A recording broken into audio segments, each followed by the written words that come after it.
Sejam bem-vindos a mais um vídeo. Vocês devem se lembrar disso aqui, né? Isso aqui é o motor ar comprimido, quer dizer, são as peças do motor ar comprimido que a gente fez há um tempo atrás aí. Ficou muito interessante, mas teve uma coisa que eu não gostei aqui.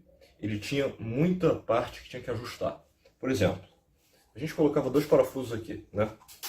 E depois colocava isso aqui em cima. A altura dessa outra peça era ajustada com a posição da porca. E também tinha a parte desse cilindro, que controla a válvula, né? Entrada e saída de ar. E o que acontece? A gente tinha que ajustar o ângulo dele na mão também, né? E o problema da gente ter que ajustar na mão as coisas é que a gente não tem precisão na mão, né? E se a gente ajustar errado, o dispositivo pode simplesmente não funcionar. Então, no vídeo de hoje, a gente vai fazer uma versão desse motor que vai ser mais simples, não vai ter que ficar fazendo esses ajustes, tá? E aí, uma outra coisa que a gente vai fazer também é mexer nesse cilindro que eu mostrei ainda há pouco. Ele tem que ter um ângulo em relação ao eixo do motor, né? O que a gente vai fazer? A gente vai testar diferentes ângulos e a gente vai descobrir qual que é o ângulo que funciona melhor no motor, ou seja, com qual ângulo que o motor tem o melhor desempenho. E, bom, eu vou deixar os arquivos STL na descrição para quem quiser repetir esse projeto. Então, vamos começar. Eu vou primeiro colocar, ó, com esse cilindro assim, com ângulo de 90 graus, tá? E eu vou começar colocando ele aqui nesse rolamento. E aí, ó, eu vou prender com essa peça aqui.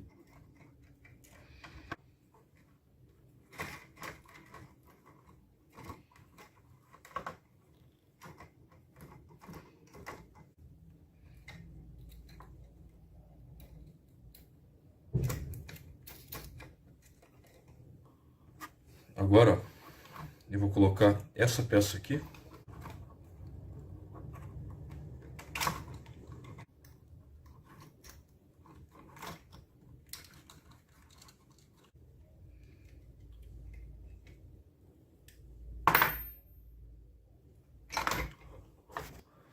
Agora essa peça vai entrar assim, aqui.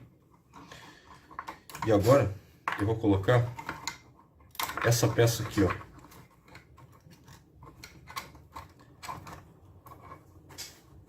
Essa peça, ó, tem uma porca que encaixa aqui dentro.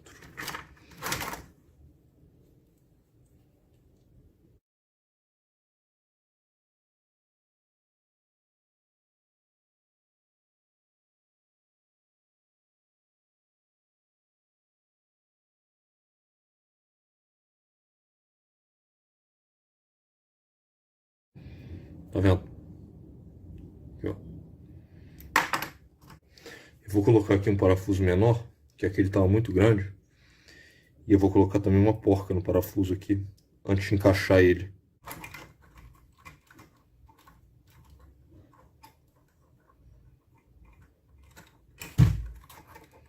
E agora, ó, eu puxo essa porca para cá e aperto ela aqui.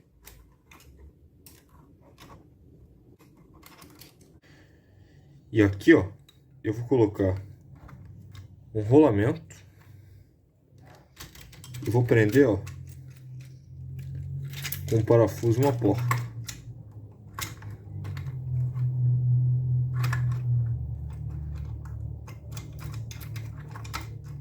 Na verdade, com um parafuso e duas porcas.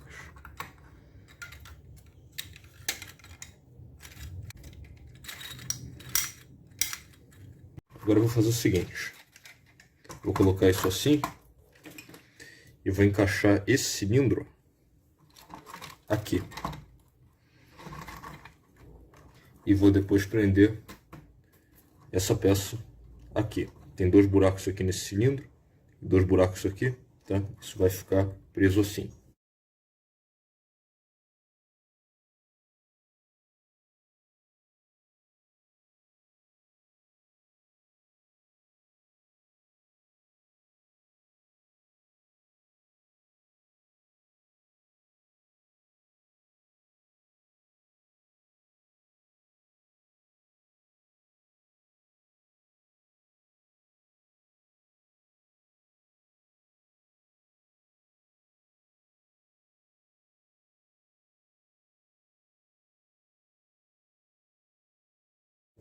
Agora eu vou pegar essa peça aqui, vou colocar a válvula e vou encaixar isso aqui. E eu vou pegar esses dois tubos e vou colocar um em cada furo.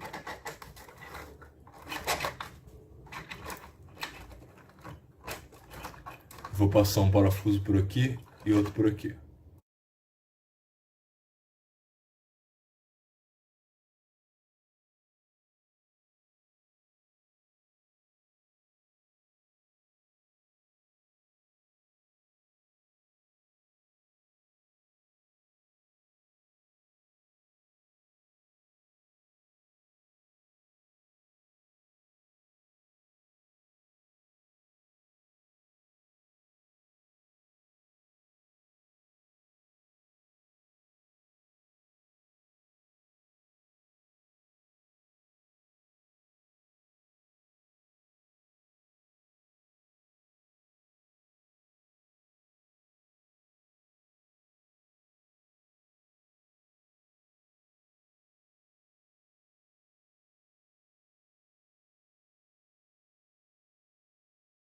E por fim eu vou colocar alguma coisa aqui no eixo, no caso eu vou usar essa hélice da turbina, ar comprimido, para dar uma certa inércia, que o motor precisa de inércia para funcionar.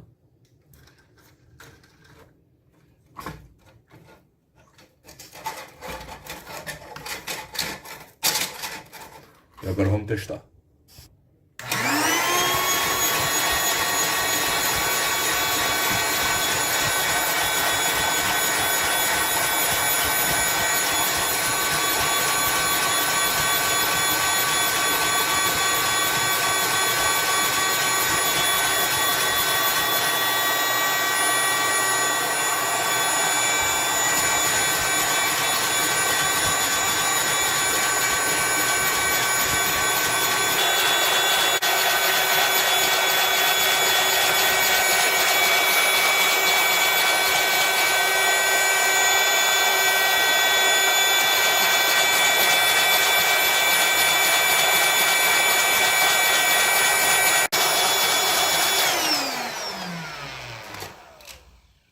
É interessante que dá para ligar ele soprando só se a gente quiser, dá uma olhada.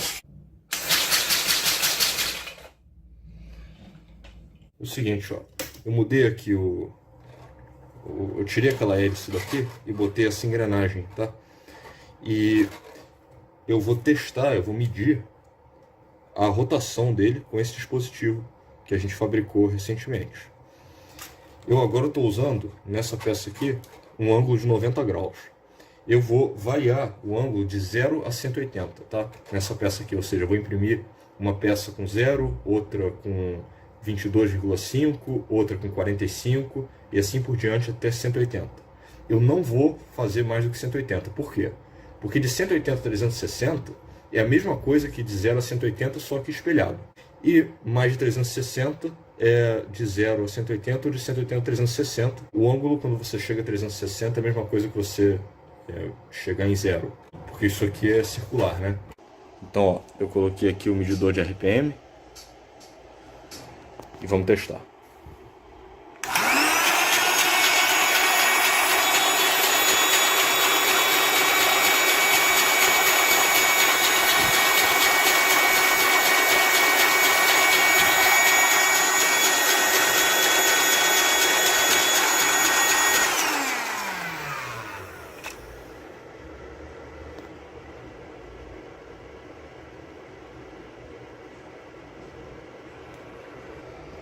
Deu um período, ó, de 50 milissegundos, tá?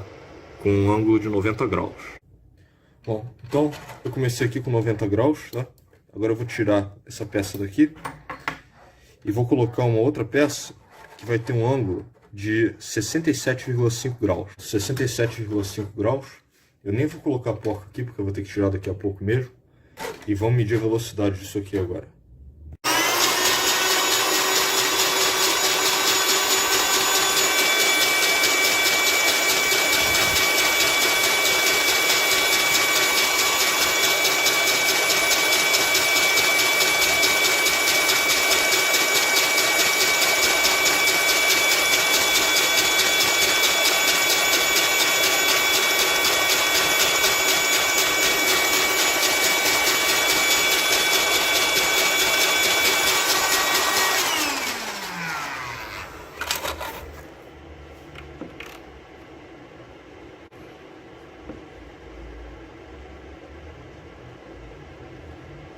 Bom, ele não tá dando uma... ele não tá com uma velocidade constante, né? Ele fica variando, ó. Vamos fazer aqui o seguinte, então, ó. Observa que aqui tem um pulso, tá? E aqui eu tenho outro. Então, eu vou pegar o tempo daqui até aqui, que são 120 milissegundos, e vou dividir por 2, porque tem 2 períodos aqui. Então a gente vai ter 60 milissegundos de período para essa peça, tá? Agora eu vou trocar, vou colocar uma com 45 graus. Pronto, botei aqui com 45 graus, tá? Aqui eu tive que botar a porca, porque o parafuso ia acabar saindo se eu não botasse. E agora, vamos testar.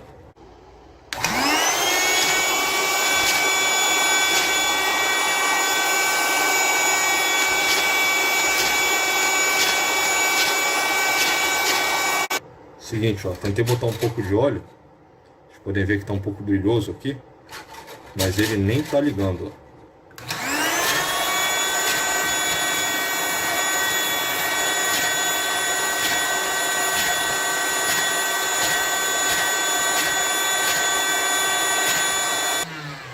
Ele tá ficando travado, então esse aqui ele nem funcionou. E se esse não funcionou, os outros, né, com 22,5 e com 0 graus também não vão funcionar, tá? Mas eu vou botar assim mesmo pra gente ver.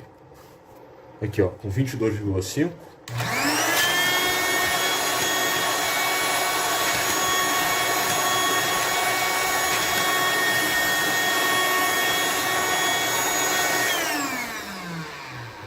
Não funciona. Vamos botar com 0 graus também. Agora com 0 graus, tá?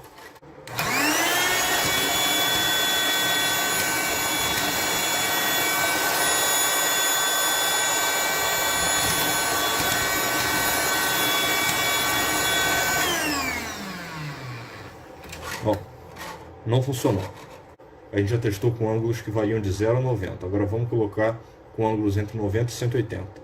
Esse aqui tem 90 mais 22,5, que eu acho que é 112,5, tá? E eu vou colocar aqui agora e vamos fazer o teste com ele. Vamos testar.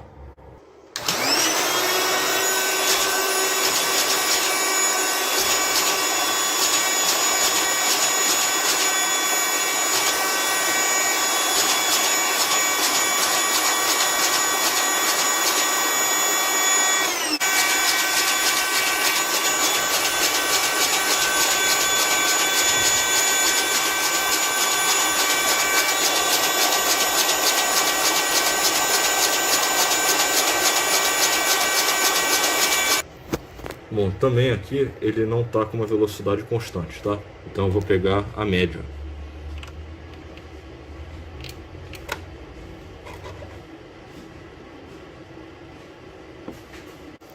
Bom, aqui tá difícil medir só olhando, né?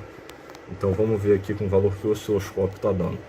486 milissegundos aqui no começo, tá? E aqui...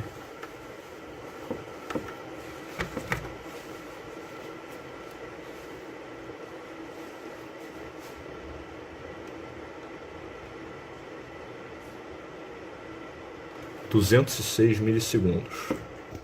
Ele está dando 4 pulsos aí, tá? Isso dá uns 70 milissegundos, mais ou menos, de período. Agora vou aumentar mais o ângulo, tá? Eu coloquei aqui 112,5. Agora eu vou colocar 135 graus. Olha aí, ó.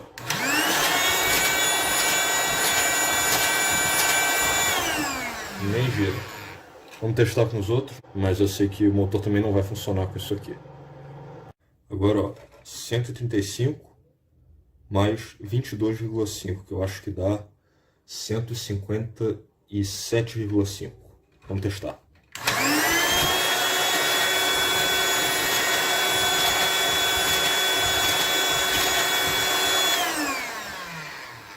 Também não funciona. E vamos testar o último aqui, que é 180 graus.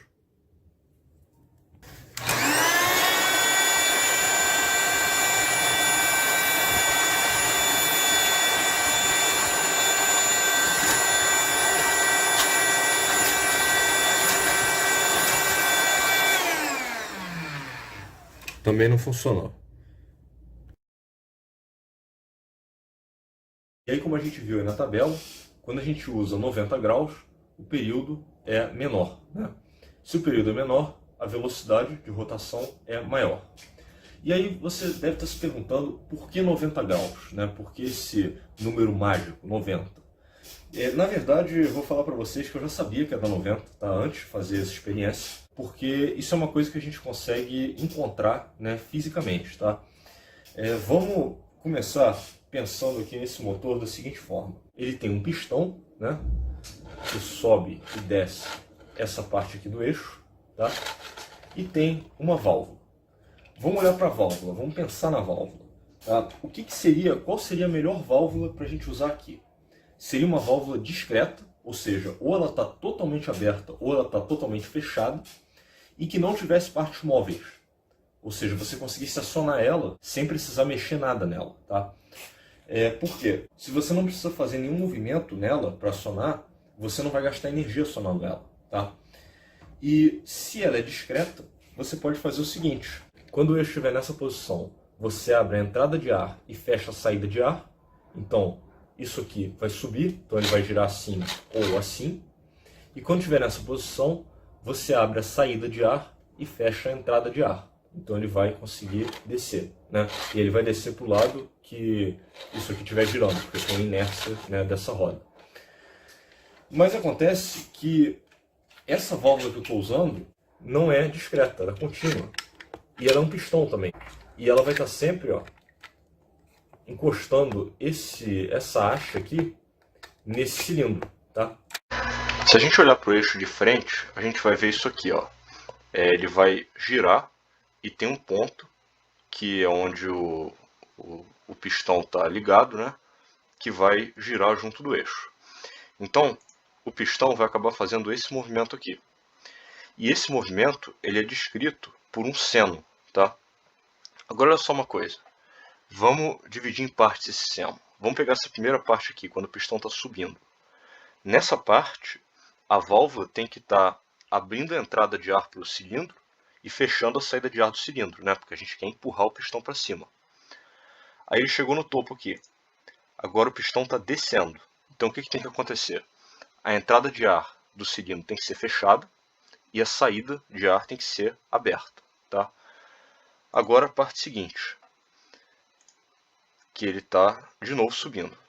A entrada de ar tem que ser aberta e a saída de ar tem que ser fechada, né? Que é para empurrar ele para cima de novo. Agora aqui ele descendo, a gente tem que abrir a saída de ar e fechar a entrada, né? Porque aqui se a gente abrir a entrada, ele vai ter dificuldade de descer, né? A gente vai acabar jogando energia fora. E aqui, subindo de novo, a gente abre a entrada de ar e fecha a saída. No final, a gente tem que ter uma coisa assim, ó.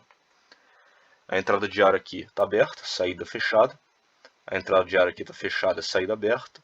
Aqui a entrada está aberta, a saída está fechada. Aqui a entrada está fechada, a saída está aberta. E aqui a entrada está aberta, a saída está fechada. Isso aqui continua depois, né? Eu peguei só uma parte aqui da onda porque isso aqui é periódico, né? Isso aqui vai se repetir nos tempos seguintes. E a válvula, o que ela faz? Aqui eu estou mostrando o que o pistão tem que fazer, tá? O que ele precisa fazer para o motor funcionar. Mas o que a válvula faz? Como eu disse, a válvula não é ideal. E o movimento da válvula também é descrito por um seno, tá? Porque ela também vai... ela não vai exatamente estar acoplada ao eixo, mas ela vai seguir o movimento daquele cilindro que não está centralizado com relação ao eixo. Então, quando a válvula está aqui para cima, o que ela está fazendo? Ela está fechando a saída de ar e está abrindo a entrada de ar para o cilindro.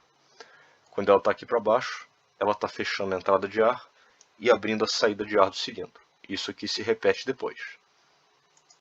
Para facilitar aqui a visualização, eu cortei o cilindro ao meio, ó. Tá vendo? E cortei aqui a válvula também. E olha só uma coisa. Quando a válvula sobe, a saída de ar aqui em cima está fechada e a entrada está aberta. Quando a válvula desce, a entrada de ar aqui está fechada e a saída está aberta. Então o que a gente tem que fazer aqui? A gente vai simplesmente encaixar uma curva na outra. Observa uma coisa. Aqui a entrada de ar tem que estar aberta para o pistão subir e a saída de ar tem que estar fechada. E aqui, ó, a entrada de ar está aberta, porque a válvula está para cima. Então a gente encaixa essa parte da curva aqui. Nessa parte aqui, ó, o pistão está descendo, então a saída de ar tem que estar aberta e a entrada de ar tem que estar fechada. Aqui a válvula está para baixo, a saída de ar está aberta e a entrada de ar está fechada. E a gente faz isso aqui. E se você observar, essas curvas têm uma diferença de fase de 90 graus. Por isso que o ângulo de 90 graus naquela peça é o melhor para ser usado. Então o vídeo vai ficando por aqui. Se você tiver alguma sugestão de algum vídeo para fazer, deixa aí nos comentários. Eu também peço que você compartilhe esse vídeo. Muito obrigado pelo acesso e até a próxima.